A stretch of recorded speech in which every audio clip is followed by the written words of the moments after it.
അവസാന നിമിഷം ആതിരെ ഇങ്ങനെ ട്രാപ്പിലാക്കി കൂടെ നിർത്താമെന്ന് ഒരു ഉദ്ദേശം കൂടെ ഇതിന്റെ പിന്നിലുണ്ടോ എന്ന് എനിക്ക് സംശയമുണ്ട്.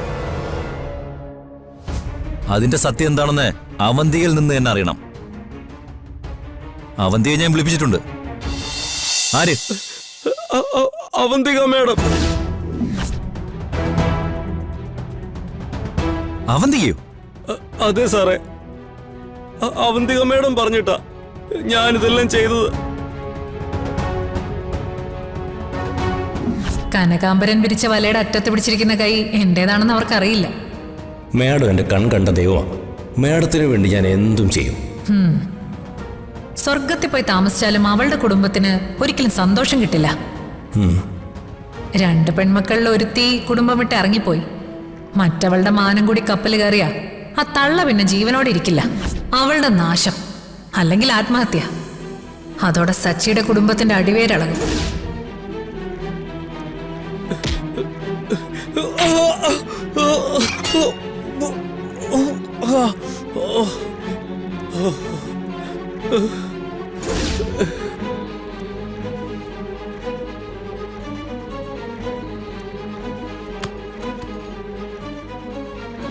അമ്മേ, മോളെ, അമ്മ എന്താ ഇത്ര താമസിച്ചത്?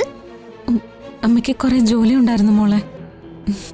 ആ കൊള്ളാം. സമയത്രയായി? നീ ഇപ്പഴാണ് വരുന്നത്? സച്ചേച്ചൻ വെച്ച ചിക്കൻ കറി സൂപ്പറാ. ആണോ? ഇന്നത്തെ ചിക്കൻ സാന്റിയാഗോ അതൊരു 1.5 ഐറ്റം ആയിരുന്നു. എനിക്കും എന്തൊരു സച്ചേച്ചൻ ചിക്കൻ ഫ്രൈ ഉണ്ടാക്കി തന്നല്ലോ. അല്ല, മീറ്റിംഗ് എങ്ങനെ ഉണ്ടായിരുന്നു? ആ, കുഴപ്പമില്ലായിരുന്നു. നീ വല്ലതും കഴിച്ചോ? ഇല്ല. എത്ര ലേറ്റ് ആയാലും നീ വന്നിട്ടേ കഴിക്കുമെന്ന് പറഞ്ഞ് നിൽക്കിയേ നിങ്ങളെല്ലാം. പിള്ളേർക്ക് വിശന്നുകൊണ്ട് അവർക്ക് മാത്രം കൊടുത്തു. ഞങ്ങളാരും ഒന്നും കഴിച്ചിട്ടില്ല. നീ വരാൻ വേണ്ടി കാത്തിരിക്കായിരുന്നു. നീ എത്തിയോ? നീ പോയി ഡ്രസ്സൊക്കെ ഒന്ന് മാറി ഫ്രഷ് ആയിട്ട് വാ. എനിക്ക് ഇനി വിശപ്പ് സഹിക്കാൻ വയ്യ. അമ്മേ, അപ്പൊ എല്ലാം എടുത്തു വെക്കേ. ആ, മോള് ഡ്രസ്സ് മാറിട്ട് വാ. വാടി. അല്ല, ഹിന്ദുക്കുട്ടി അവിടെ? അവൾ റൂമിലുണ്ട്. ഓ, നിങ്ങൾ രണ്ടുപേരും കഴിച്ചല്ലോ അല്ലേ? ഇനി ഞങ്ങൾ കഴിക്കുന്ന കാണാം.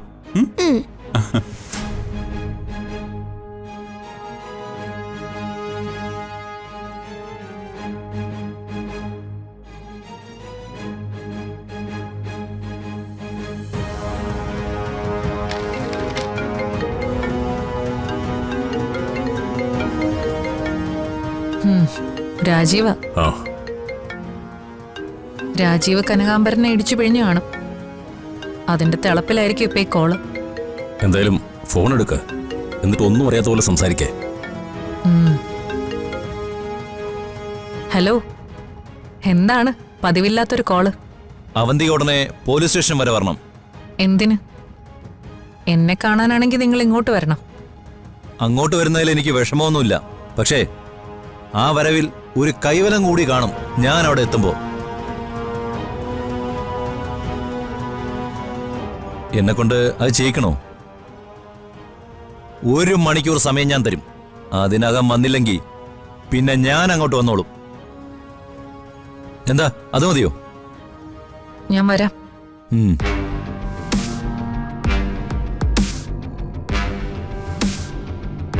എന്താ മാഡം?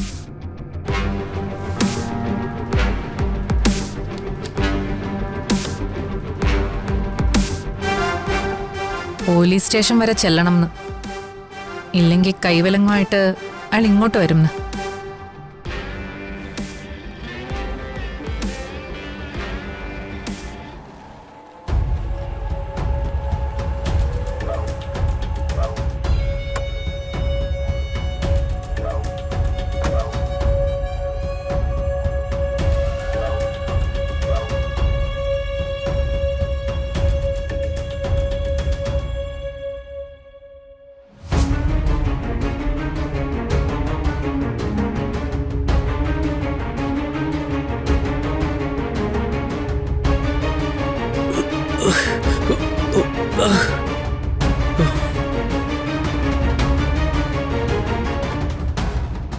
സത്യമാണോ രാജീവ്? അതെ, അവന്തിക തന്നെയാണ് ഇതിന്റെ പിന്നിൽ. എന്റെ വീഴ്ച ആഘോഷിക്കുന്ന ശത്രുക്കൾക്ക് ഈ അവന്തിക തന്നെ നാശം വിതയ്ക്കും. അവളുടെ നാശം, അല്ലെങ്കിൽ ആത്മഹത്യ. അതോടെ സച്ചിയുടെ കുടുംബത്തിന്റെ അടിവേരളകും. അവളുടെ ശത്രു ഞാനല്ലേ? അതിനെന്തിനാ അവൾ എന്റെ അനിയത്തിയെ? തന്റെ കുടുംബത്തിനെ തീർത്തു കളയാനുള്ള അവന്തികയുടെ പദ്ധതി മാത്രമല്ല, പിന്നെ ആദ്യ സന്ദീപ്, ഇപ്പൊ ആതിര. ഇതൊരു ട്രാപ്പാണ്. എന്ത് ട്രാപ്പ്? സച്ചിയുമായിട്ടുള്ള കേസ് തോറ്റുവെന്ന് അവന്തിക്ക് നല്ല പേടിയുണ്ട്. അവസാന നിമിഷം ആതിരെ എങ്ങനെ ട്രാപ്പിലാക്കി കൂടെ നിർത്താമെന്ന് ഒരു ഉദ്ദേശം കൂടെ ഇതിന്റെ പിന്നിലുണ്ടോ എന്ന് എനിക്ക് സംശയമുണ്ട്. അതിന്റെ സത്യം എന്താണെന്ന് അവന്തിയിൽ നിന്ന് തന്നെ അറിയണം. അവന്തിയെ ഞാൻ വിളിപ്പിച്ചിട്ടുണ്ട്.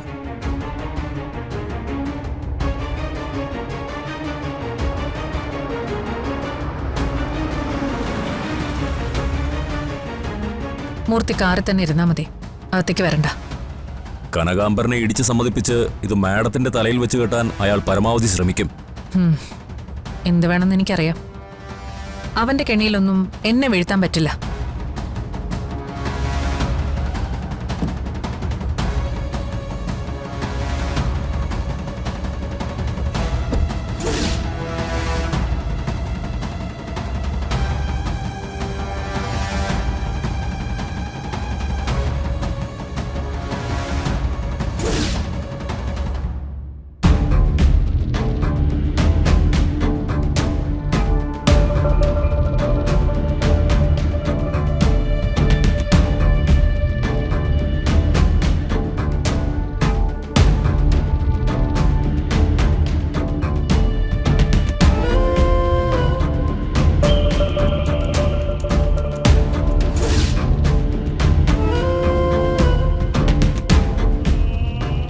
എന്നെ എങ്ങനെയെങ്കിലും രക്ഷിക്കണം സാറേ. ഇത് പുറത്തറിഞ്ഞ എന്റെ കുടുംബം, ഭാര്യ, സഹോദരങ്ങൾ എല്ലാവരും എന്നെ വെറുക്കും. സാർ, ഞാൻ എന്തു വേണമെങ്കിലും ചെയ്യാം. ഭാര്യയും സഹോദരങ്ങളും കുടുംബമൊക്കെ ഉണ്ടായിട്ടാണ് നീ ഈ ചെറ്റത്തനം കാണിച്ചത്, അല്ലടാ? നിനക്ക് നിന്റെ കുടുംബത്തിന് മാത്രമല്ലടാ, നീ നശിപ്പിക്കാൻ നോക്കിയ ആ ഒരു പെൺകുട്ടിക്കും അവരെ കുടുംബത്തിനുണ്ട് മാനവും നാണവും. സ്വന്തം കുടുംബത്തിനും സമൂഹത്തിനും മുന്നിലും നാറി നാണം കെട്ട് നീ ആത്മഹത്യ ചെയ്യണം. അതാണ് നിനക്കുള്ള ശിക്ഷ. സാറേ,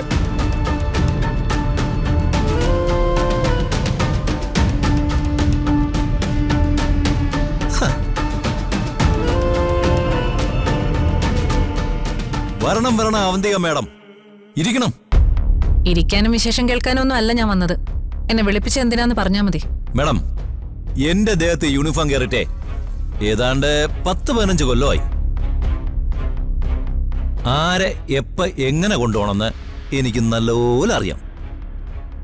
നിങ്ങളുടെ ഹീറോയിസം കേൾക്കാൻ എനിക്ക് താല്പര്യമില്ല. അയ്യോ, അതിനൊന്നുമല്ല ഞാൻ മേഡത്തിന് വിളിച്ചത്.